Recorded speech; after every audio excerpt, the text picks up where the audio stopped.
tempo atrás, um crime revoltou os moradores da cidade onde eu moro. Uma menina de 17 anos foi morta pelo ex-namorado. Ela foi encontrada estrangulada e com ferimentos de socos no rosto. Tudo porque ele não aceitava que o namoro tinha terminado. Quando eu vejo notícias assim, um pensamento óbvio passa pela minha cabeça. Isso é errado. De onde será que vem isso? Esse sentimento quase que inquestionável de coisas certas e erradas. Nós vimos no programa anterior duas fortes evidências para a existência de um ser sobrenatural que possui as características que a Bíblia atribui a Deus. Neste segundo, vamos ver mais um argumento que, para mim, é o mais forte. O argumento moral se resume basicamente na seguinte lógica. Primeiro, se valores morais objetivos existem, então Deus existe. Segundo, valores morais objetivos realmente existem, então terceiro, portanto, Deus existe. Vamos analisar a primeira premissa. Existem valores objetivos? Se a moralidade é relativa e não absoluta, esse argumento não tem como ficar em pé. Só para entender o vocabulário utilizado, moralidade objetiva significa que a diferença entre o certo e o errado é muito clara entre as pessoas, enquanto a moralidade relativa significa que a moralidade depende, ou ela não é clara para os seres humanos. Abordamos até certa extensão desse assunto no programa a respeito da verdade relativa versus verdade absoluta, mas vamos nos aprofundar um pouco mais. Existem três tipos de moralidade relativa: relativismo cultural, convencionalismo e subjetivismo ético. O relativismo cultural defende que o que é certo em uma cultura pode ser errado em outra cultura, e por isso a moralidade não é objetiva. Por exemplo, o aborto é completamente proibido em países como o México, opcional em países como os Estados Unidos e liberalmente praticado em países como a China. O grande problema dessa afirmação é que a moralidade não é descritiva, e sim prescritiva. Melhor, ela diz como deveria ser o mundo, e não o que o mundo é hoje. Além disso, só porque a resposta das culturas é diferente para uma determinada pergunta, não quer dizer que não exista uma resposta correta para essa pergunta. Quando esse assunto surge, muitos céticos gostam de ilustrar com a história do elefante e das 3 pessoas vendadas. Ao apalpar diferentes partes do elefante, eles dizem coisas diferentes na definição do objeto.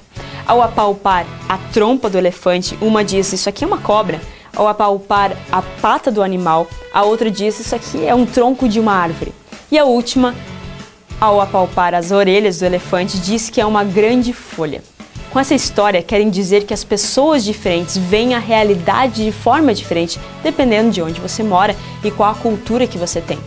Mas com isso, eles esquecem de um detalhe. Apesar de cada pessoa ter dito uma coisa na história, a verdade não deixava de ser que eles estavam apalpando um elefante. Percebeu? Quando as pessoas discordam a respeito da moralidade, não significa que não exista moralidade objetiva. O segundo tipo, chamado convencionalismo, diz que é a sociedade que deveria decidir o que é certo ou errado. Ao contrário do relativismo cultural, segundo o qual não existem respostas certas ou erradas, o convencionalismo diz que existe certo ou errado, porém cada sociedade deve decidir qual é o seu padrão. Não precisamos ir muito longe para entender que o convencionalismo não dá certo. Essa era a filosofia da Alemanha na época da Segunda Guerra Mundial. A lei dizia que os judeus eram sub-humanos e indignos de viver. Essa lei era moral, porque em um sistema convencionalista, tudo que é legal é moral e o que é ilegal é imoral. Agora, a forma mais propagada de moralidade relativa é o subjetivismo ético. Nessa filosofia, é o indivíduo que define o que é certo e errado para ele. A moralidade nada mais é do que preferência e opinião pessoal. Nesse caso, ninguém poderia dar qualquer opinião concreta sobre um fato ou uma ação de forma coerente. Não poderia ser dito que os ataques terroristas ou guerras realizadas nas últimas décadas foram ruins, e nem que os grandes pacificadores e altruístas foram bons. Um subjetivista ético teria que passar indiferentemente pela situação com que eu comecei o programa, sem dizer nada. Porque, para ele, isso pode ser errado, mas para o ex-namorado, assassino, pode não ser. Pode parecer exagero, mas sua casa pode ser roubada e sua filha morta desde que o ladrão e o assassino acreditem que suas ações são corretas. Agora, vamos para o outro lado da moeda. A moralidade objetiva. A moralidade objetiva é uma prescrição de princípios morais aplicáveis em todas as situações, para todas as pessoas, em todas as épocas. Uma das formas de observar sua existência é simplesmente pela intuição. É o que percebemos, por exemplo, quando vemos a frase "crianças são torturadas como forma de entretenimento". Qual é a sua primeira intuição quando você ouve essa frase? Isso é errado. E quando ouve a frase "homem mata esposa e filha com 30 facadas"? Errado. O inglês Richard Dawkins, o mais famoso ateu fundamentalista da atualidade, em seu livro River Out of Eden, diz que nosso universo não oferece nenhum propósito, nenhum mal e nenhum bem. Nada senão uma cega e impiedosa indiferença. O DNA não se importa, o DNA simplesmente é, e nós dançamos conforme sua música. Mas seu livro, Deus, um Delírio, está completamente recheado de um sentimento de profundo desgosto por atos imorais, demonstrado também por sua ativa participação em protestos contra abuso de crianças e contra o preconceito contra homossexuais. Mas se o DNA não sabe e nem se importa, por que e como nós sabemos o que é certo e errado? E por que nos importamos? Ele argumenta que a moralidade evoluiu dos símios, a família dos macacos, que tem uma noção de viver em família, de ajudar seus parceiros e trabalhar em grupo. O problema disso tudo é que, se foi realmente a evolução e a sobrevivência do mais forte que nos levou a adquirir o senso de moralidade que temos hoje, a moralidade é subjetiva, ou seja, cada pessoa, família ou grupo pode construir seu próprio código de moralidade. Mas isso não se parece de nenhuma forma à moralidade absoluta que observamos na humanidade. A moralidade objetiva é a única forma coerente de moralidade e a única que pode ser vivida consistentemente. Agora que estamos entendendo a primeira e a segunda premissa, temos que entender como chegamos diretamente à terceira, que é Deus existe.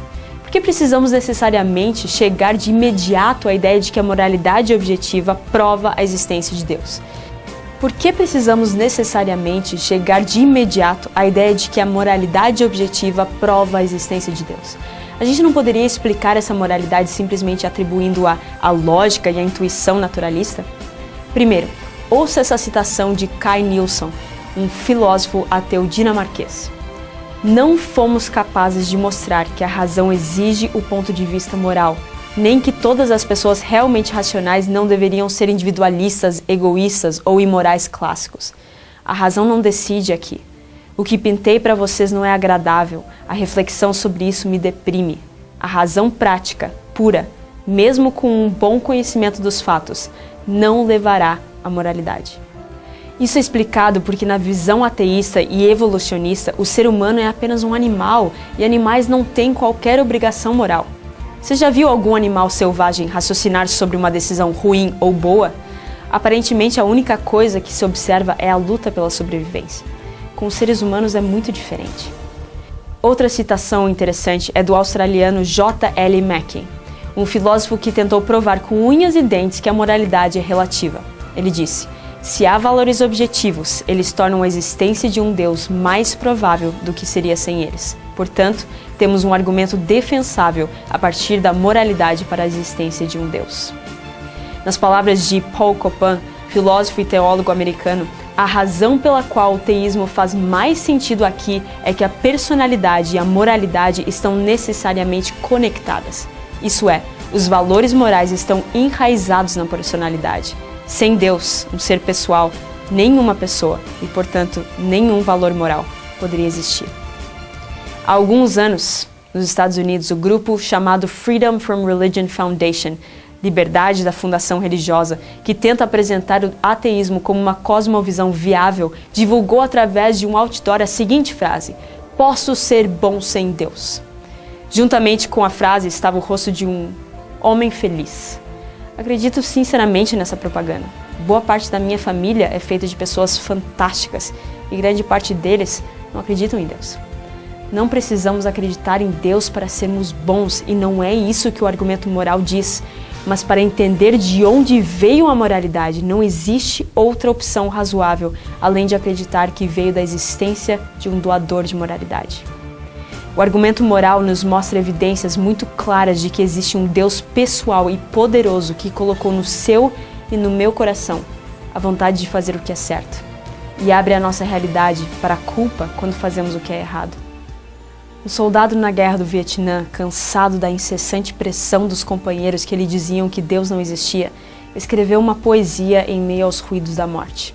Eu nunca falei contigo, Deus Pai, mas agora eu quero dizer como vai.